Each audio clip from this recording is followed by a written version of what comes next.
Hey guys! Today I'll show you how you can prepare your taxes using FreshBooks. So let's get started.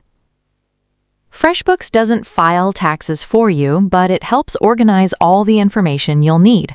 Start by recording all your invoices, payments, and expenses. Go to the Invoices section and make sure your income is entered correctly.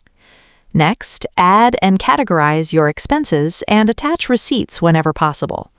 Then connect your bank account through Bank Connections so FreshBooks can automatically import your transactions and help ensure nothing is missed. After that, review your expenses and assign the correct categories, such as meals, travel, or office supplies. Proper categorization makes tax preparation much easier and helps you identify potential deductions. When you're ready, open the Reports section. Important reports for tax preparation include the Profit and Loss Report, Expense Report, and Sales Tax Summary. You can export these reports as PDF or Excel files. Finally, share the reports with your accountant or import them into your preferred tax software.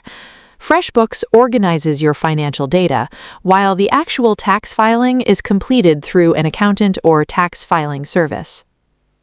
Keeping your records organized throughout the year will make tax season much faster and easier. That's it. If you found this video helpful, consider giving it a like and subscribe.